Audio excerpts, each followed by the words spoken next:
إن الحمد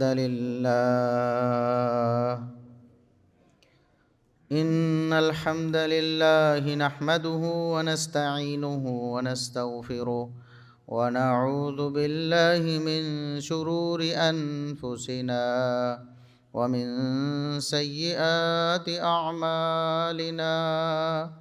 من يهده الله فلا مضل له ومن يضلل فلا هادي له. أشهد أن لا إله إلا الله وحده لا شريك له وأشهد أن محمدًا عبده ورسوله. اللهم صل على محمد وعلى آل محمد كما صليت على إبراهيم وعلى آل إبراهيم إنك حميد مجيد. اللهم بارك على محمد وعلى آل محمد كما باركت على إبراهيم وعلى آل إبراهيم إنك حميد مجيد.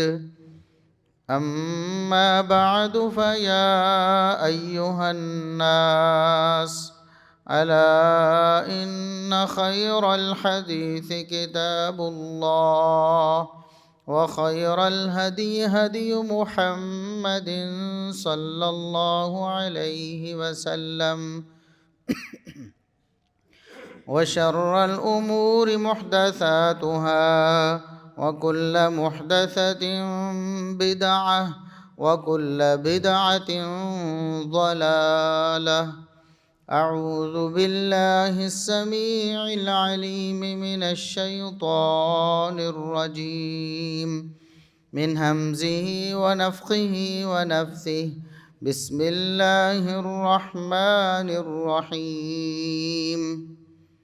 لقد كفر الذين قالوا إن الله هو المسيح ابن مريم وقال المسيح يا بني إسرائيل اعبدوا الله ربي وربكم إنه من يشرك بالله فقد حرم الله عليه الجنة ومأواه النار وما للظالمين من انصار.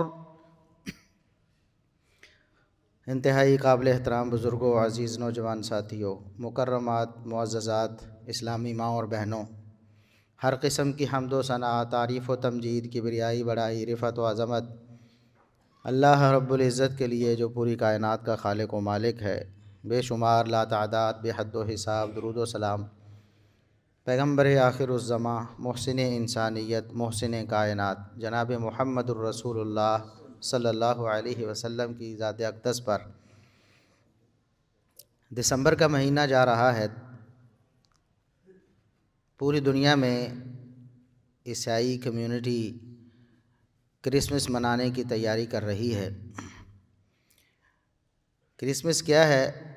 عیسیٰ علیہ السلام کا یوم پیدائش منانا.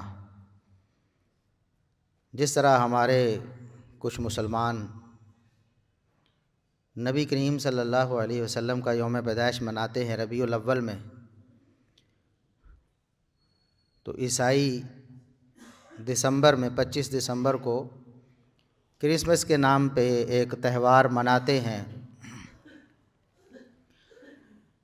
عیسیٰ علیہ السلام کے بارے میں گزشتہ خطبہ جمعۃ المبارک میں مسلمانوں کا عقیدہ بیان کر چکا ہوں کہ تمام انبیاء بشمول سیدنا عیسیٰ علیہ السلام، ان پر ایمان لانا یہ ہر مسلمان کے ایمان کا لازمی جز ہے. اس کے بغیر کسی کا دین اور ایمان اللہ کے ہاں قابل قبول نہیں ہے. عیسیٰ علیہ السلام کی شخصیت کے بارے میں ان کی شکل و صورت، ان کی جسمانی خد و خال کے بارے میں بھی کچھ پچھلے خطبے میں بیان کیا۔ آج ہمارے خطبہ جمعۃ المبارک کا موضوع عیسیٰ علیہ السلام کی تعلیمات ہیں، اور عیسائیوں کا اس حوالے سے عیسیٰ علیہ السلام کی تعلیمات سے انحراف میں ذکر کروں گا۔ جس طرح انبیاء علیہم السلام عیسیٰ علیہ السلام سے پہلے بھی دنیا میں تشریف لائے اور انہوں نے اللہ رب العزت کی توحید کی دعوت دی، تو تمام انبیاء کی تو دعوت کا مرکزی نقطہ توحید ہی تھا۔ عیسیٰ علیہ السلام بھی اپنی قوم کو توحید کی دعوت دیتے رہے، لیکن عیسیٰ علیہ السلام کے آسمانوں پہ اٹھائے جانے کے بعد ان کی قوم نے، ان کے نام لیواؤں نے ان کے دیے ہوئے عقیدے اور ان کے دیے ہوئے دین کا حلیہ بگاڑ کے رکھ دیا۔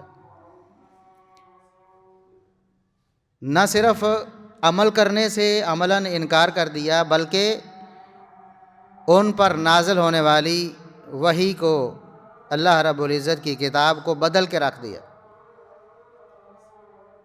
اور پھر اپنی طرف سے دین میں ایسی باتیں بنا لیں جن کا عیسیٰ علیہ السلام کے دین سے کوئی تعلق نہیں تھا۔ ان اپنی بنائی ہوئی باتوں میں سے، اپنے بنائے ہوئے عقیدوں میں سے ایک عقیدہ عیسیٰ علیہ السلام کی الوہیت کا عقیدہ۔ اللہ رب العزت نے قرآن کریم میں بتایا ہے کہ عیسائیوں نے عیسیٰ علیہ السلام کو الہ بنا لیا تھا، معبود بنا لیا تھا، اللہ رب العزت کے برابر کر دیا تھا، اللہ رب العزت کے قائم مقام کر دیا تھا۔ اور یہ الوہیت مسیح کا عقیدہ اللہ رب العزت نے اس کا رد فرمایا قرآن کریم میں۔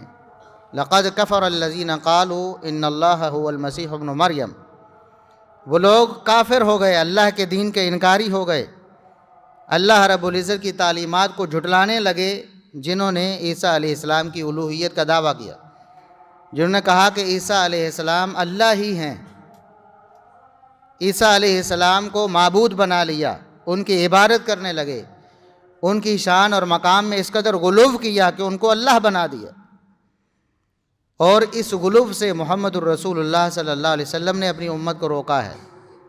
صحیح بخاری میں حدیث ہے، آپ صلی اللہ علیہ وسلم کو بتایا گیا کہ آپ کی امت بھی غلو کرے گی، آپ کی شان اور مقام کو بڑھائے گی، تو آپ صلی اللہ علیہ وسلم نے دو ٹوک الفاظ میں فرمایا، لا تطرونی کما اطرت النصارى ابن مریم، میری امت کے لوگوں مجھے میری شان اور میرے مقام سے اس طرح نہ بڑھانا جس طرح عیسائیوں نے عیسیٰ بن مریم کو ان کی شان اور مقام سے بڑھا دیا تھا۔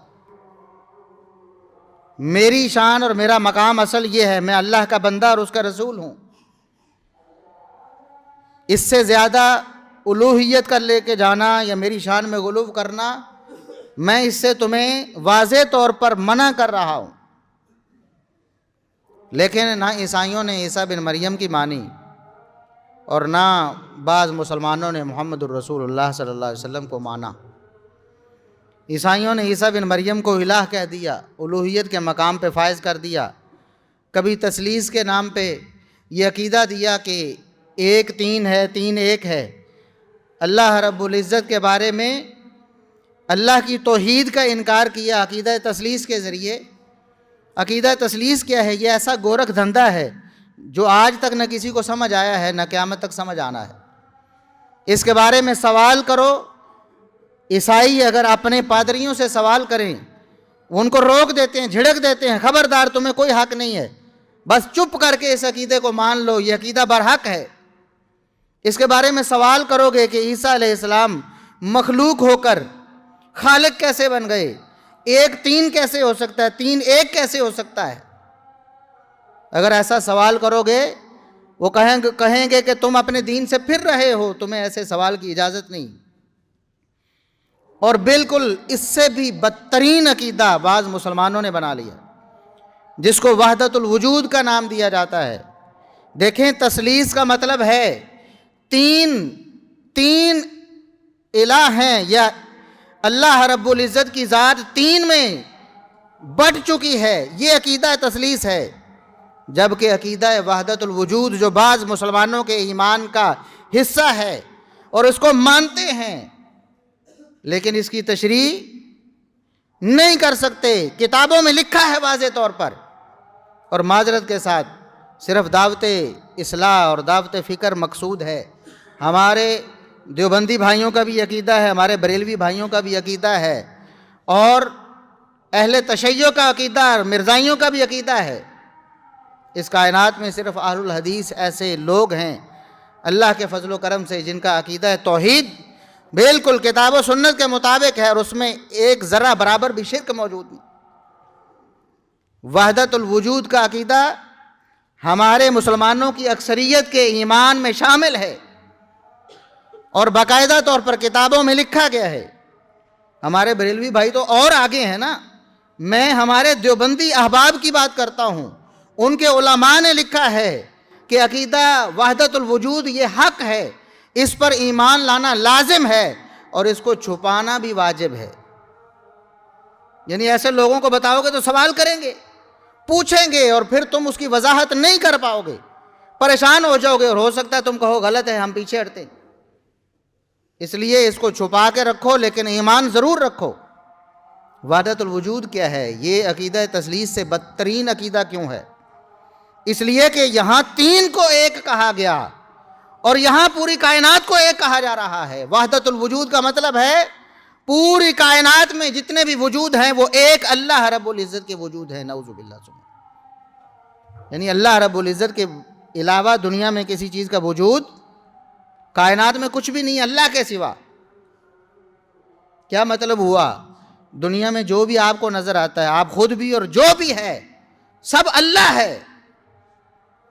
اور اس عقیدے کو میں پھر یہ عرض کر رہا ہوں کہ ہمارے بریلوی بھائیوں کا معاملہ تو اور دور ہے، ہمارے دیوبندی علماء نے اپنی کتابوں میں لکھا ہے، اس عقیدے کی وضاحت کرتے ہوئے بطور مثال ایک واقعہ ذکر کیا ہے۔ رشید احمد گنگوہی صاحب جو ہمارے دیوبندی علماء کے ایک بہت بڑے سرخیل ہیں، یوں کہیں کہ دیوبند کے اگر کچھ ستون ہوں ان میں سے ایک ستون ہے جناب رشید احمد گنگوہی صاحب۔ انہوں نے اپنی کتاب میں یہ واقعہ نقل کیا ہے اپنے ایک بزرگ سے، اس کو توحید کا نام دے کر کہتے ہیں اصل توحید یہ ہے۔ جس طرح عیسائیوں کی توحید تثلیث ہے نا، وہ کہتے ہیں یہ توحید ہے، تین کو ایک مانو، یہ توحید ہے۔ اور عقیدہ وحدت الوجود کو ماننے والوں کی توحید کیا ہے کہ پوری کائنات میں جتنے انگنت وجود ہیں سب کو ایک مانو، یہ توحید ہے۔ اور یہ عبارت درج کی ہوئی ہے، کتابوں میں لکھی، آج تک موجود ہے، اس کا انکار ہمارے دیوبندی بھائی نہیں کرتے، اس کو مقدس سمجھ کر سنبھال رکھے ہوئے ہیں۔ عبارت کیا ہے؟ زامن علی جلال آبادی ایک بزرگ تھے، کہتے توحید میں غرق تھے، یعنی توحید سر تا پیر توحید میں گوتے کھاتے تھے۔ توحید کیا تھی؟ اب توحید کو سمجھیں ذرا، اور اس واقعے کو میں کبھی بیان نہ کرتا ممبر پر اگر آپ کو اس معاملے کی سنگینی کا احساس دلانا مقصود نہ ہوتا۔ یہ واقعہ اس قابل نہیں، اللہ رب العزت کی توہین پر مبنی ہے یہ واقعہ، ہم اپنی زبان پر بھی نہیں لانا چاہتے، لیکن نقل کفر نہ باشد، کبھی ایسی بات آپ کو سمجھانے کے لیے بتانا پڑتی ہے کہ یہ عقیدہ ہے کیا ہے وحدت الوجود سے مراد؟ کہتے ہیں وحدت الوجود اصل توحید ہے۔ زامن علی جلال آبادی صاحب ایک بزرگ تھے، پیر تھے، کہتے توحید بڑی پکی تھی ان کی۔ اب توحید سنیں، ان کے پاس کچھ بدکار عورتیں آتی تھیں، پیر صاحب ہیں، سارے لوگ ملنے آتے تھے، تو وہ بدکار اور فحشائیں بھی آتی تھیں، حاضر ہوتی تھیں۔ وہ دیکھتے ہیں کہ ایک فلاں عورت جو ہے نا وہ مسلسل غیر حاضر ہو رہی، فلانی بھی آئی، فلانی بھی آئی، فلانی بھی آئی، فلانی نہیں آئی۔ پوچھا باقیوں سے اس کے بارے میں، تو باقی عورتوں نے بتایا کہ ہم نے اسے بڑا کہا کہ چلو پیر صاحب آئے ہیں، ملو، جا کے ملاقات کرو، کچھ فیض حاصل ہوگا۔ اس نے کہا کہ میں بڑی گناہگار ہوں، سیاہکار ہوں، میرے کرتوت اچھے نہیں ہیں، برے اعمال ہیں میرے، کس منہ سے میں بزرگوں کے پاس جاؤں، پیر صاحب کے پاس جاؤں؟ پیر صاحب نے کہا، زامن علی جلال آبادی جن کی توحید کو بطور تعریف ذکر کر رہے ہیں، بطور مثال ذکر کر رہے ہیں، انہوں نے کہا بلا کے لاؤ اسے۔ اس عورت کو بلا کے لایا گیا جو فاحشہ تھی، روسیہ تھی۔ اس سے پوچھا تم کیوں نہیں آئی؟ باقی ساری آئی ہیں، تم کیوں نہیں آئی ہو؟ اس نے کہا حضرت میں بڑی بدکار عورت ہوں، روسیہ ہوں، میرے اعمال میرے کرتوت بڑے گندے ہیں، میں مناسب نہیں سمجھتی کہ ایسے کردار کے ساتھ آپ کے سامنے آؤں۔ آگے سے زامن علی جلال آبادی صاحب جو بہت بڑے بزرگ ہیں ان کے، اور توحید میں غرق تھے، توحید کا اظہار یوں کرتے ہیں، کہتے ہیں بی تم کیوں شرماتی ہو؟ یہ الفاظ تذکرۃ الرشید میں موجود ہیں۔ بی تم کیوں شرماتی، بی تم کیوں شرماتی ہو؟ کرنے والا کون اور کروانے والا کون؟ وہ تو وہی ہے۔ نعوذ باللہ ثم نعوذ باللہ، دنیا میں اللہ کے علاوہ تو کسی کے وجود ہی نہیں ہے، وہی کرتا ہے نعوذ باللہ، وہی کرواتا ہے نعوذ باللہ۔ یہ توحید ہے، اس کو کہتے ہیں عقیدہ وحدت الوجود۔ میرے مسلمان بھائیوں، عیسائیوں نے تین کو ایک کہا۔ اللہ نے کہا لقد کفر الذین قالوا ان اللہ هو المسیح ابن مریم، ایسے لوگ اللہ کے دین سے نکل گئے ہیں، کافر ہیں، جنہوں نے عیسیٰ علیہ السلام کی الوہیت کا دعویٰ کیا، اور لقد کفر الذین قالوا ان اللہ ثالث ثلاثہ، ایسے لوگ بھی کافر ہیں جنہوں نے کہا کہ تین ایک ہے، لیکن جو کہے پوری کائنات ایک ہے، اربوں خربوں لا تعداد وجود جو کائنات میں وہ سارے ایک ہیں، بتاؤ اس سے بڑا کفر کیا ہوگا؟ اپنے عقیدے کو دیکھو، عیسائیوں کا عقیدہ یہ تھا کہ تین ایک ہے، اور اس کو وہ توحید کہتے ہیں، اور بعض مسلمانوں نے یہ عقیدہ بنایا پوری کائنات ہی ایک ہے، سارے وجود ہی اللہ کے وجود ہیں۔ اور یہ صوفیاء کا عقیدہ ہے، ایسا گندا عقیدہ کہ جس عقیدے کو رکھنے کے بعد کبھی کسی گناہ پہ کسی کو کوئی ندامت نہیں ہوتی، وہ کہتا ہے کہ اللہ ہی تو کرنے والا ہے، اللہ ہی کروانے والا ہے۔ اور یہ عبارت بھی درج ہے عقیدہ وحدت الوجود کے ماننے والوں کی کتابوں میں کہ ایک دن ایک مینڈھا یا بھیڑ کا بچہ بولا، بھینک یا اس نے بولتا ہے نا، تو ایک بزرگ ہیں ان کے جو توحید میں، ان کی توحید جو ہے اس میں غرق تھے، انہوں نے کہا لبیک جل شانہ، اے اللہ میں حاضر ہوں، فرمائیں تو صحیح۔ نعوذ باللہ ثم نعوذ، عقیدہ یہ ہے کہ یہ اس کا وجود بھی بھیڑ کے بچے کا وجود اپنا نہیں ہے، یہ اللہ ہے۔ نعوذ باللہ ثم نعوذ باللہ ثم نعوذ باللہ۔ یہ عقیدہ وحدت الوجود اور عقیدہ تثلیث، اس میں بتاؤ فرق ہے؟ وہ فرق صرف یہ ہے کہ عقیدہ تثلیث چھوٹا کفر ہے اور عقیدہ وحدت الوجود بڑا کفر ہے۔ اس لیے اپنے عقیدوں کی حفاظت کریں۔ عیسیٰ علیہ السلام کی تعلیم کیا تھی؟ وقال المسیح یا بنی اسرائیل اعبدوا اللہ ربی وربکم۔ عیسیٰ علیہ السلام نے ان کو دعوت یہ دی تھی کہ اے بنی اسرائیل صرف اللہ کی عبادت کرو، ایک اللہ ہے، ایک الہ، ایک مشکل کشا ہے کائنات میں، جو میرا بھی رب ہے تمہارا بھی رب ہے، میں بھی فریادیں اس سے کرتا ہوں، میں اپنی مشکلیں اس کے سامنے رکھتا ہوں، میں اس سے مانگتا ہوں، میں اس کا محتاج ہوں، تم بھی اسی کو مانو، اسی سے مانگو، اسی سے فریادیں کرو، تمہارا رب بھی وہی ہے، میرا رب بھی وہی ہے۔ اور عیسیٰ علیہ السلام کی تعلیم یہ بھی تھی اِنَّهُ مَن يُشْرِكْ بِاللَّهِ فَقَدْ حَرَّمَ اللَّهُ عَلَيْهِ الْجَنَّةَ، یاد رکھو جو اللہ کے ساتھ شرک کرتا ہے اور اسی عقیدے پہ شرک پر اس کی موت ہو جاتی ہے، توبہ نہیں کرتا، عقیدہ شرک کو نہیں چھوڑتا، اللہ رب العزت نے اس پر جنت حرام کر دی، جنت میں کبھی نہیں جا سکتا، ہمیشہ ہمیشہ کے لیے جہنم کا ایندھن بنے گا ایسا شخص جو شرک کرتا ہے اللہ رب العزت کے ساتھ۔ تو عیسیٰ علیہ السلام کی دعوت کیا تھی؟ توحید کی دعوت۔ ایک خالق ہے، ایک مالک ہے، ایک تصرف کرنے والا، ایک اولاد دینے والا، ایک مشکلوں کو حل کرنے والا، بگڑی بنانے والا صرف ایک ہے، یہ عیسیٰ علیہ السلام کی دعوت۔ وَمَا لِلظَّالِمِينَ مِنْ انصار، جو ظالم ہیں، ظلم کرنے والے ہیں، یعنی شرک کرنے والے، ان الشرک لظلم عظیم، اللہ رب العزت نے فرمایا اس کائنات میں شرک سے بڑا کوئی ظلم نہیں ہے۔ بڑے بڑے ظلم دنیا میں ہیں، بڑے بڑے ظلم ہیں دنیا میں، بڑے بڑے ظلم، تاریخ بھری پڑی ہے ظلموں سے۔ ایسا وقت بھی آیا لاکھوں انسان پل بھر میں صفحہ ہستی سے مٹا دیے گئے، ایٹم بام سے حملے کیے گئے، بڑے بڑے ظلم ہوئے، لیکن شرک اس سے بھی بڑا ظلم ہے۔ ان الشرک لظلم عظیم، فرمایا وما للظالمین من انصار، قیامت کے دن شرک کرنے والوں کو کوئی مددگار نہیں ملے گا، ان کی کوئی مدد نہیں کرے گا، ان کا کوئی سفارشی نہیں ہوگا، اللہ سے کوئی چھڑانے والا نہیں ہوگا، جہنم ان کا ہمیشہ ہمیشہ کا ٹھکانہ ہوگا۔ تو عیسائیوں نے یہ عقیدہ بنایا عیسیٰ علیہ السلام کی الوہیت کا، اور مسلمانوں نے بھی بنایا۔ رسول اللہ صلی اللہ علیہ وسلم نے فرمایا میری امت کے لوگوں، مجھے میری شان اور مقام سے اس طرح نہ بڑھانا جس طرح عیسیٰ بن مریم کو عیسائیوں نے بڑھا دیا۔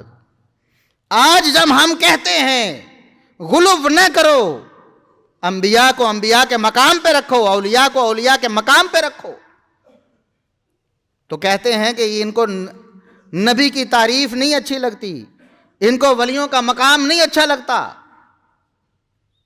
ہم تو محبت میں کرتے ہیں، محبت میں سب کچھ جائز ہے، یہ کہا جاتا ہے نا۔ تو عیسائیوں نے بھی محبت میں ہی کیا تھا نا، عیسیٰ علیہ السلام سے نفرت میں تو یہ عقیدہ نہیں بنایا عیسیٰ علیہ السلام کی الوہیت کا۔ عیسیٰ علیہ السلام کو اللہ کا بیٹا کہہ دیا انہوں نے، محبت میں کہا نا، عقیدت میں یہ عقیدہ بنا لیا کہ عیسیٰ علیہ السلام اللہ کے بیٹے ہیں۔ قل هو اللہ احد،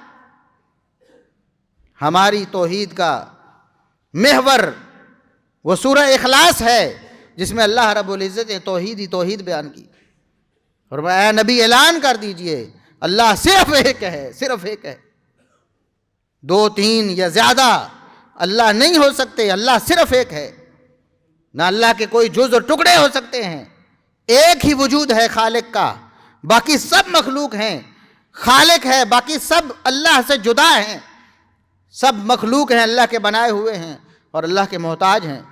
یا ایھا الناس انتم الفقراء الی اللہ واللہ هو الغنی الحمید، اے انسانیت، سارے انسانوں کو مخاطب فرمائے، اے نوع انسانیت تم سارے کے سارے اللہ کے محتاج ہو، تم سب اللہ کے محتاج ہو، سب نبی سب ولی اللہ کے محتاج ہیں۔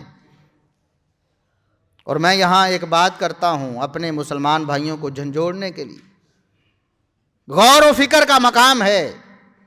آج فوت ہونے والے بزرگوں کو پکارا جاتا ہے، کل کے بزرگوں بھی، پرسوں کے بزرگوں، پچھلی صدی کے بزرگوں کو بھی پکارا جاتا ہے، 5ویں صدی 8ویں صدی کے بزرگوں کو بھی پکارا جاتا ہے، یا عبد القادر جیلانی شیئا للہ کہا جاتا ہے۔ عبد القادر جیلانی نہ جو صحابی ہیں، نہ تابعی ہیں، نہ تبع تابعی ہیں، بہت بعد میں آنے والے ہیں، اللہ کے بزرگ نیک بندے، عقیدہ توحید پہ کار بند، ساری زندگی عقیدہ توحید کی دعوت دیتے رہے اور سنت کی دعوت دیتے، لیکن ان کے نام پر 11ویں اور پتہ نہیں کیا کیا بنایا ہے، اور ان کو مشکل کشا اور حاجت روا بنایا ہے۔ اگر پیر عبد القادر جیلانی رحمۃ اللہ علیہ ان کو پکارنا، ان سے مدد مانگنا، ان سے اپنی بگڑی کے بنانے کا مطالبہ کرنا، ان سے اولاد مانگنا، ان سے حاجت روائی مشکل کشائی کا مطالبہ کرنا، اگر یہ درست ہے اور آپ کے ایمان میں شامل ہے تو عبد القادر جیلانی رحمۃ اللہ علیہ سے بڑے بڑے بزرگ پہلے گزر چکے ہیں، صحابہ ہیں، تابعین ہیں، تبع تابعین ہیں۔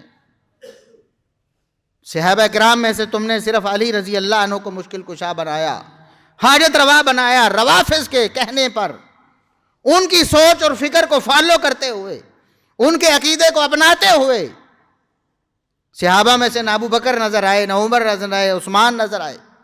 یہ مسلمانوں کا اتفاقی عقیدہ ہے کہ علی المرتضیٰ رضی اللہ عنہ کی شان اور مقام بہت بلند ہے، لیکن ابو بکر و عمر کا مقابلہ نہیں کر سکتے وہ شان اور مقام میں، ان کی شان اور مقام کم ہے ان سے، چوتھا نمبر ہے، پہلے 3 نمبر ابو بکر، عمر اور عثمان ہیں رضی اللہ عنہ،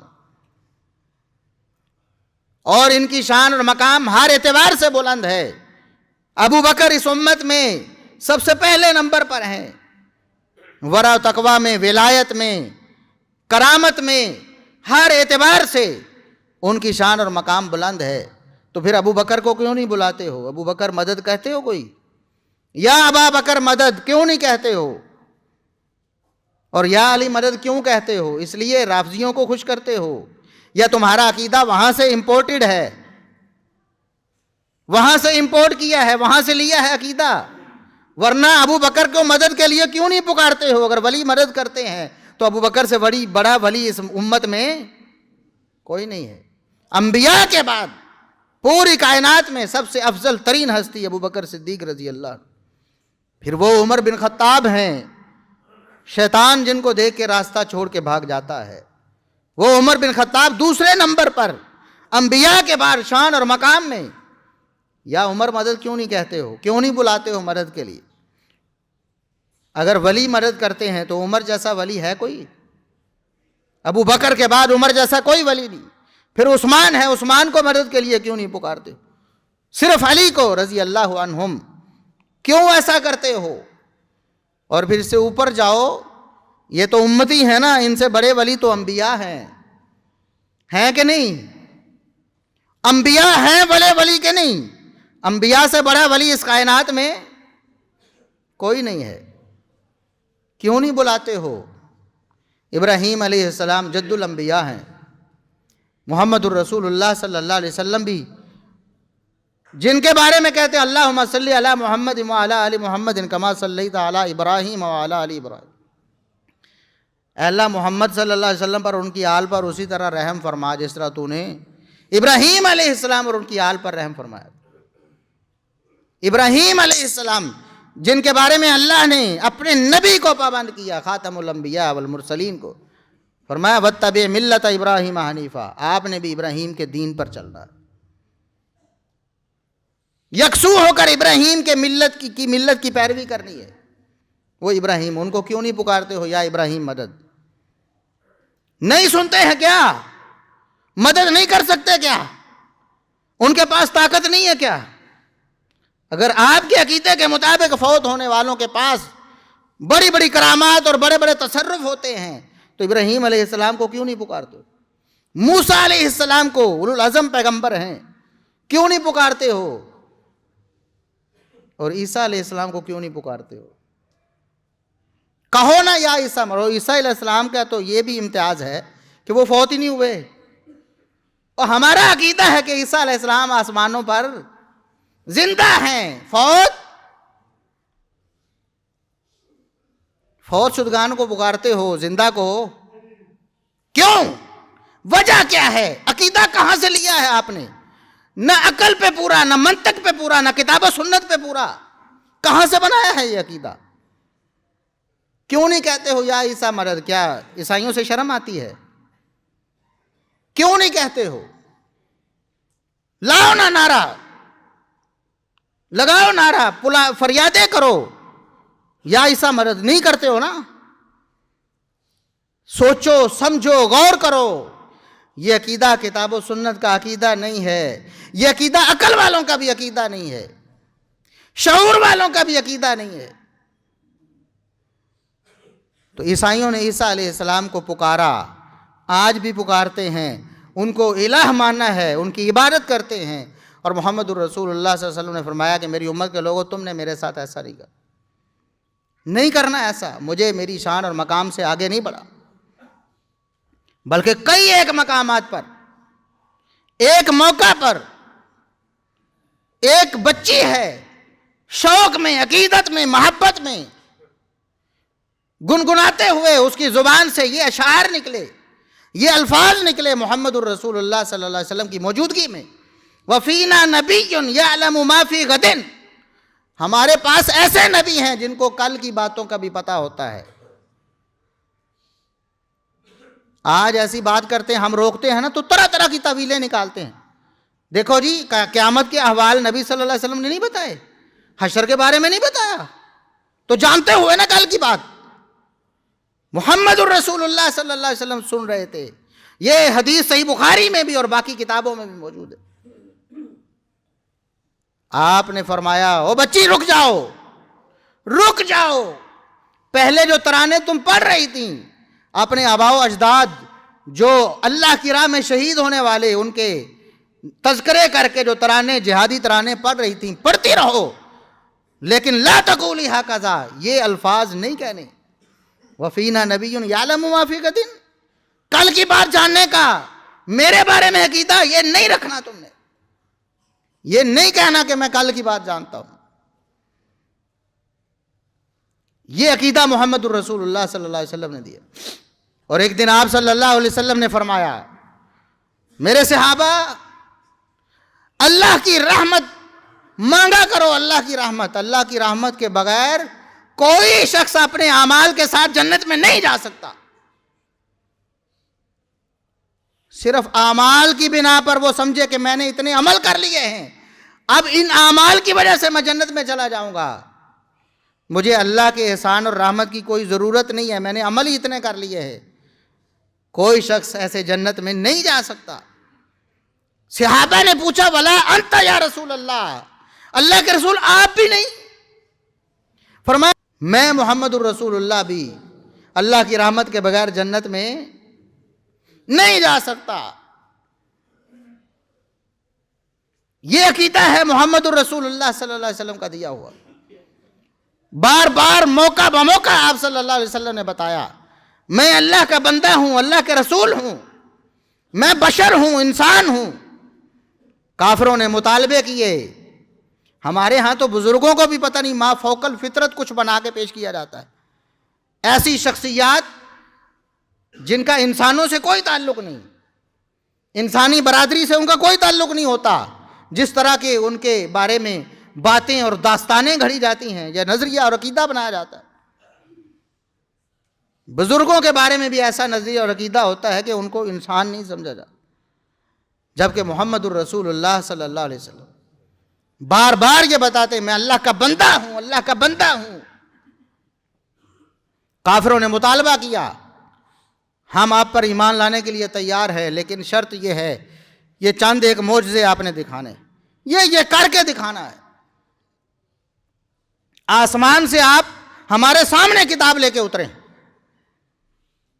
آسمان پہ چڑھیں اور کتاب لے کے اتریں، تب ہم یقین کریں گے کہ اللہ کا کلام ہے.